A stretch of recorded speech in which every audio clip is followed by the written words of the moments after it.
Assalamualaikum warahmatullahi wabarakatuh.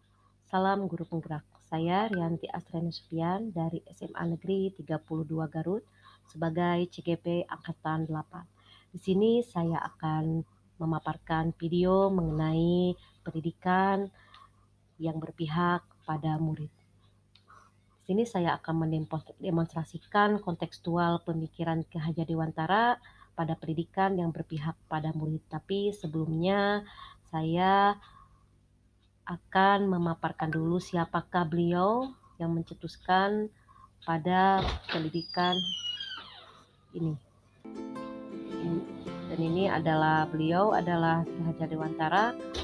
Beliau adalah tokoh sentral pendidikan, pemikiran murni dalam perkembangan pendidikan Indonesia, dan beliau juga mempunyai buah hasil pemikiran mengenai konsep dan praktek pendidikan cukup terkenal dan malah menemunya dan telah dituangkannya dalam berbagai bentuk, baik berupa buku dan tulisan-tulisan di media massa dan cetak, serta aktif didiskusikan dalam berbagai forum. Dan di sini juga mengenai pilar pendidikan menurut UNESCO, yaitu learning to know, learning to do, learning to be, dan learning to live together. Dua pilar pertama telah dipraktikkan pada sistem pendidikan kita, yaitu mengembangkan pengetahuan dan keterampilan.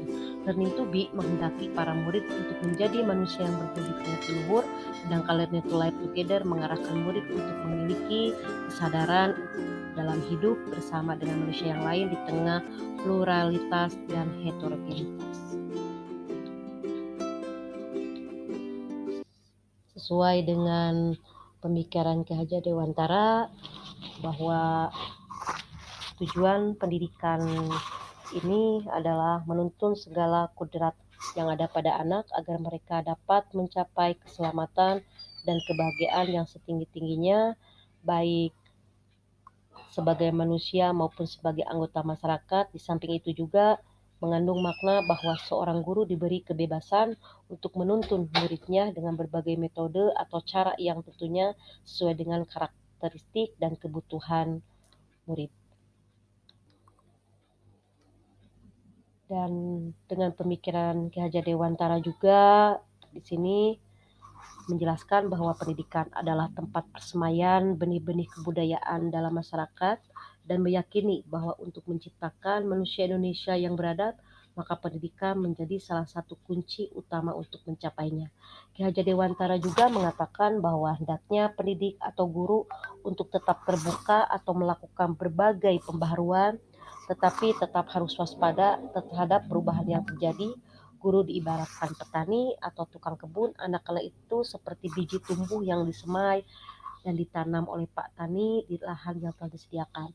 Dengan demikian bahwa peran pendidik atau guru adalah menuntun murid agar dapat mengembangkan potensi kodrat yang mereka miliki. Murid hendaknya diberi kebebasan atau kemerdekaan untuk memilih cara mana yang mereka sukai untuk mengembangkan potensi kodratnya.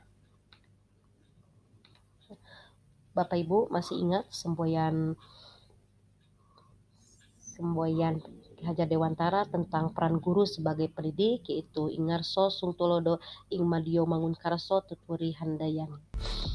Di sini bisa dijelaskan bahwa mempunyai makna tersendiri. Ingarso Sungtulodo ini maknanya menjadi seorang pemimpin harus mampu memberikan suri teladan bagi orang-orang di sekitarnya.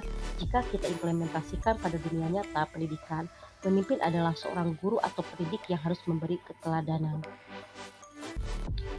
Dan Ingmangju Mangunkarso, maka dari Ingmangju Mangunkarso adalah walaupun berada di tengah kesibukan, harus mampu membangkitkan dan memberikan semangat bagi orang lain. Jika diimplementasikan pada dunia nyata pendidikan, seorang guru adalah pendidik yang selalu berada di tengah-tengah para muridnya dan terus-menerus membangun semangat dan ide-ide mereka untuk berkarya. Intinya kita sebagai guru harus bisa mengembangkan semangat dalam diri murid untuk terus belajar dan melakukan inovasi. Yang selanjutnya, Tuturi Handayani. Tuturi Handayani mempunyai arti seseorang harus dapat menjadi pendorong bagi orang lain dengan memberikan semangat kerja dan moral yang baik sehingga menumbuhkan motivasi dan semangat. Jika kita implementasikan pada dunia nyata pendidikan, seorang guru adalah pendidik yang terus-menerus menuntun, menopang, dan menunjukkan arah yang benar bagi hidup dan karya-karya anak-anak didiknya. Dengan memahami dan menerapkan ketiga semboyan tersebut, diharapkan guru di sini berikan kemerdekaan dalam belajar, berpikir kreatif dan inovatif sesuai dengan perkembangan zaman dengan memanfaatkan teknologi dalam pembelajarannya. Maka yang kita harapkan di sini yang dimaksud dengan berpihak pada murid itu, biarkan mereka mempunyai kreasi sendiri, minat bakatnya sendiri, dan kita hanya bisa mengembangkannya dengan secara ikhlas dan sabar dan terus menuntun mereka supaya mereka bisa menjadikan hidupnya lebih sukses ke arah yang lebih baik. Menjadi pertanyaan bagi kita semua, apakah kita sudah memerdekakan murid kita, diri kita, atau kita sudah bahagia? Nah, ini kebanyakan masih banyak guru yang kurang memahami pemikiran Ki Hajar Dewantara tersebut. Masih banyak di sekolah yang pembelajarannya berpihak atau berpusat pada guru sehingga murid tidak memiliki kemerdekaan yang penuh untuk dapat mengembangkan potensinya. Agar dapat menciptakan lingkungan yang berpihak pada murid, maka di sekolah saya sudah menerapkan program supaya minat bakat mereka itu bisa disalurkan, yaitu melalui ekstrakurikuler, penggunaan metode pembelajaran yang kreatif dan inovatif, terus 5S. Yang 5, senyum, sapa, santun, sopan. Nah, itu merupakan suatu pengembangan potensi dan berpihak pada murid sesuai dengan Ki Hajar Dewantara yang akan diimplementasikan di sekolah. Dan inilah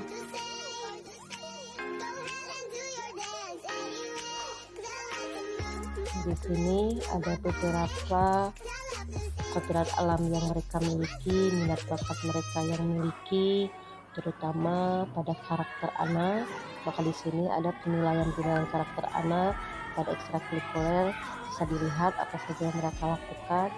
Di sini adalah pengembangan minat bakat mereka, kodrat alam mereka di mana, lalu kita sebagai pendidik akan mengarahkan kodrat zamannya sekarang itu harus bagaimana. Dan ini adalah pembelajaran yang berinovasi. Yang tadinya saya melakukan permainan dulu sebelum pembelajaran atau di tengah-tengah pembelajaran juga bisa, dan di sini anak-anak juga melakukan praktek langsung, melibatkan langsung. Di sini saya posisinya sebagai fasilitator mereka, mengarahkan mereka bagaimana cara penggunaan teknologi dan bagaimana cara mereka untuk mempraktekkan dalam kehidupan dunia sehari-hari. Nah, di sini adalah merupakan kodrat zaman dan kodrat alam bila diimplementasikan dalam kehidupan sehari-hari. Nah, di sini tidak mudah untuk mencapai pendidikan yang berpihak pada murid, tidaklah mudah, banyak tantangan. Di antaranya yang pertama, masih rendahnya minat dan motivasi program sekolah. Motivasi di sini anak-anak kurang berminat pada ekstrakurikuler karena mereka hanya mengarahkan saja pada kodrat alamnya saja. Dan terus selanjutnya kemampuan guru yang belum memahami pemikiran Ki Hajar Dewantara. Yang ketiga, maraknya penggunaan HP menjadikan anak lebih suka bermain game daripada bersosialisasi dengan lingkungan sekitar dan mempelajari pelajaran. Selain itu, akses anak untuk mengetahui dan mempelajari materi-materi terbuka. Maka di sini hambatannya ini banyak sekali sebenarnya, tetapi saya cantumkan lebih globalnya. Jadi di sini hambatan yang saya alami saat ini adalah seperti ini. Maka